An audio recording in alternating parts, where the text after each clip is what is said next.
अस्सलाम वालेकुम स्टूडेंट्स। आज हम जिस टॉपिक के ऊपर यहाँ बात करने वाले हैं वो टॉपिक है टेंशन।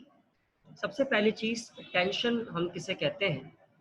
टेंशन भी एक फोर्स का ही नाम है, लेकिन ये एक ऐसी फोर्स है जो किसी रस्सी की मदद से किसी बॉडी के ऊपर अप्लाई की जाए। यानी कि जब आप किसी बॉडी को रस्सी से बांध कर उठाते हो तो जो बॉडी को उठाने में फोर्स खर्च हो रही है आपकी, उसको हम कहते हैं टेंशन। यहां पर टेंशन की जो डेफिनेशन लिखी हुई क्या है? The force exerted by a string on a body to which it is attached. किसी स्ट्रिंग के जरिए लगने वाली फोर्स, ताकत किसी जिस्म पर जिससे वो स्ट्रिंग जुड़ा हुआ हो, उसे हम क्या कहते हैं? टेंशन कहते हैं। अब टेंशन जो है, किसी भी बॉडी में, किसी भी रस्सी में जो टेंशन पैदा होती है वो दो तरह से हो सकती है। कि इस तरह से हम देख लो कि अगर फर्ज करें कि दो बॉडीज एक दूसरे से बंधी हुई हैं और वो किसी पुली के ऊपर से होकर गुजर रही हैं, एक ऐसी पुली जो कि फ्रिक्शनलेस है, मतलब उसके ऊपर किसी किस्म की कोई फ्रिक्शन मौजूद नहीं है। अगर कोई ऐसी बॉडी है तो उसमें से दो बॉडीज अगर किसी पुली पे से होकर गुजर रही हैं, रस्सी उनकी, तो एक बॉडी ए नाम दे देंगे, एक को हमने बॉडी बी नाम दे दिया। मतलब जिसका मास m1 है, यहाँ पर मेरे माउस पे आप देखिए गौर से, जिसका मास m1 है उसको हमने नाम दे दिया बॉडी ए, और जिसका मास m2 है उसको मैंने नाम दे दिया बॉडी बी। अच्छा, और यहाँ पर एक और चीज भी नोट करते चलें कि जो मास बॉडी ए का है यानी कि m1 है वो ज्यादा है, और मास जो बॉडी बी का है यानी कि m2 वो कम है।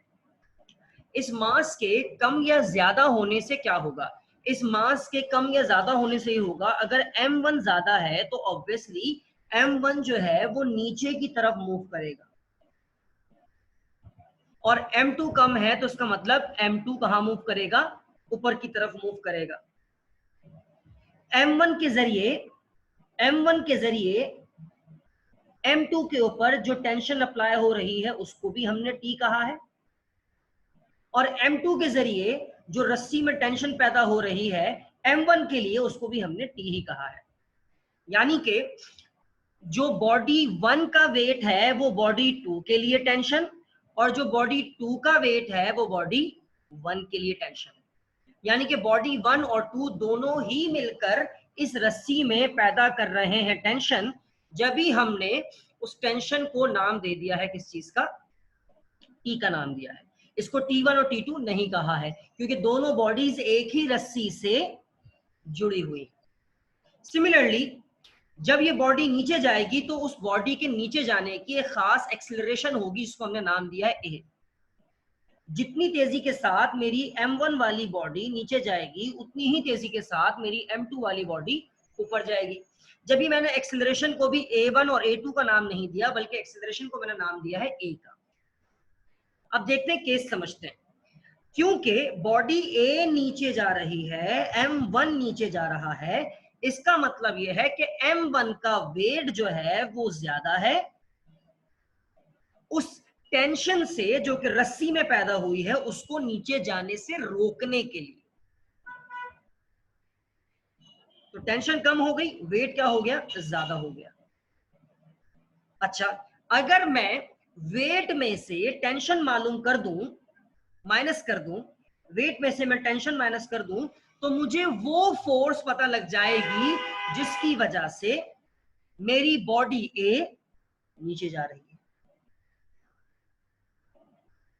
फर्ज करें वेट जो है वो 5 न्यूटन है और टेंशन जो लग रही है वो 3 न्यूटन है, तो 5 न्यूटन में से 3 न्यूटन में माइनस करूंगा तो 2 न्यूटन की वो फोर्स होगी जिसकी वजह से मेरी बॉडी ए कहां जा रही होगी?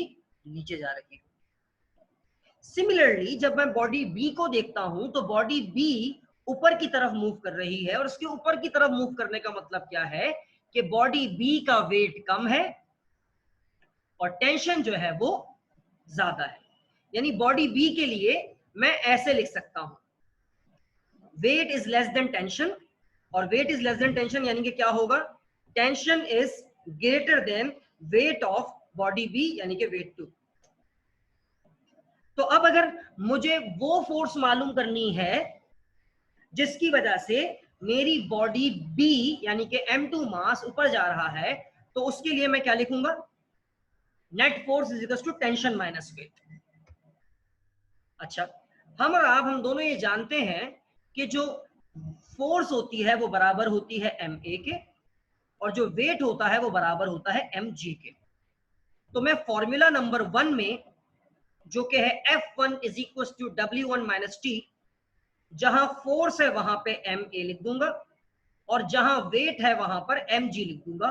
और ऑब्वियसली क्योंकि मैंने बॉडी A के मास को m1 माना है, तो मैं क्या लिखूंगा, m1a is equal to m1g minus T. Similarly equation number 2 के लिए क्या होगा, इक्वेशन नंबर 2 के लिए F2 के लिए क्या होगा, m2a, और W2 के लिए क्या होगा, m2g। तो देख लेते हैं क्या बनता है फॉर्मूला। फॉर इक्वेशन नंबर 2 हमारे पास फॉर्मूला बनेगा m2a is equal to T minus m2g। तो हमारे पास यहाँ पर दो फॉर्मूलाज आ चुके हैं अभी तक। एक फॉर्मूला क्या है, एक फॉर्मूला है m1a is equal to m1g minus T, और एक फॉर्मूला आ गया m2a is equal to t minus m2g। इसको मैंने नाम दिया इक्वेशन 4 और इसको नाम दिया इक्वेशन 5। अच्छा, समझने वाली बात क्या है, समझने वाली बात यह है कि जिन बॉडियों को, जिन बॉडीज को मैं रस्सी से बांधूंगा यानी कि m1 और m2, इनका वजन तो मुझे ऑब्वियसली पता ही होगा कि एक का वजन इतना है और एक का वजन इतना है। वो दोनों की दोनों नीचे जाती हैं एक्सेलरेशन ड्यू टू ग्रेविटी यानी कि जी की वैल्यू भी मुझे पता है क्या होगी। इन दोनों फॉर्मूलाज में एक बात कॉमन है, और वो बात कॉमन क्या है, इन दोनों फॉर्मूलाज में ना तो मुझे कभी टी की वैल्यू पता लगेगी, ना मुझे ए की वैल्यू पता लगेगी। तो मुझे इक्वेशन 4 और इक्वेशन 5 की मदद से एक ऐसा फॉर्मूला बनाना होगा जिसके जरिए मैं एक्सीलरेशन की वैल्यू भी पता कर पाऊं और टेंशन की वैल्यू पता कर पाऊं। यानी कि इस रस्सी में कितनी टेंशन पैदा होगी अगर दो बॉडीज को मैं उन पे बांध देता हूं, और बॉडी ए कितनी तेजी से नीचे जाएगी या बॉडी बी कितनी तेजी से ऊपर जाएगी, वो एक्सेलरेशन मैं पता कर पाऊं। तो इसके लिए मैं क्या करूंगा, इक्वेशन नंबर 4 और इक्वेशन नंबर 5 को मैं करवा दूंगा ऐड।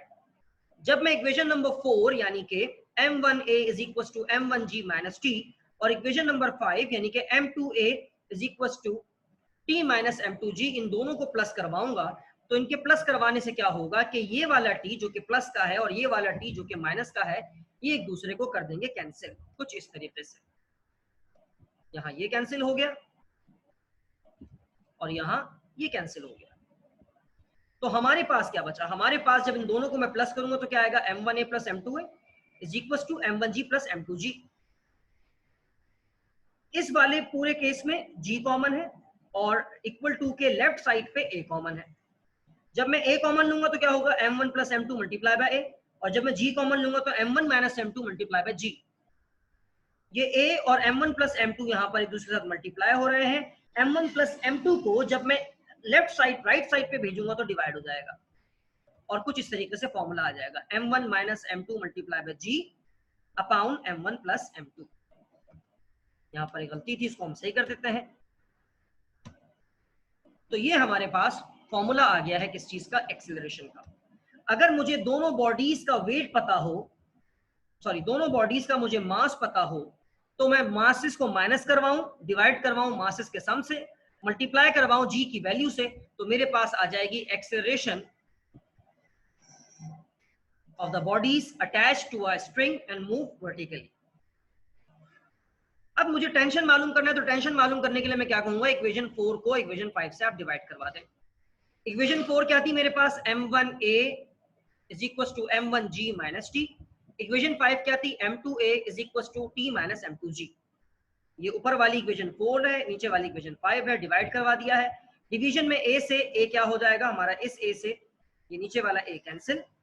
तो जब ये कैंसिल हो जाएंगे तो हमारे पास एक स्टेप यहाँ पर ऐड कर देता हूं, हमारे पास कुछ इस तरह की सूरत हाल बचेगी।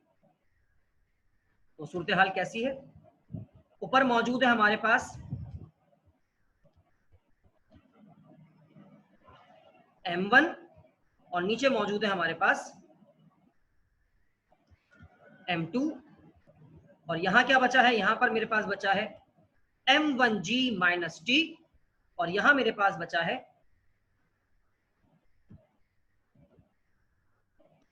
t minus m2 m2g। ठीक है, इसको मैं बड़ा कर लेता हूँ स्क्रीन को। नेक्स्ट स्टेप में क्या होगा, नेक्स्ट स्टेप में यहाँ पर ये होने वाला है कि ये t माइनस m2g जाकर मल्टीप्लाई होगा मेरे m1 से, और m2 जो है वो मल्टीप्लाई होगा m1 माइनस t से, क्रॉस मल्टीप्लीकेशन सिंपली। जब ये आपस में मल्टीप्लाई होंगे तो क्या होगा, t multiply by m1 t m1 minus m1 multiply by m2g m1 m2g is equal to m1g multiply by m2 m1 m2g minus t minus m2। This step afterward ये जो t की value है यानी कि t minus m2 और ये t m1, इन दोनों को इक्वल टू के लेफ्ट साइड पे ले आया, तो ये t minus m2 equal to के जब लेफ्ट साइड पे आया तो यहाँ पर आके प्लस हो गया। सिमिलरली m1 m2g जो कि इक्वल टू के लेफ्ट साइड पे माइनस था, जब राइट साइड पे लेके गया तो ये प्लस हो गया। दोनों में t कॉमन है तो t कॉमन ले लिया, अंदर क्या बचा m1 प्लस m2, और यहाँ पर m1 m2g plus m1 m2g तो क्या बना 2m1 m2g।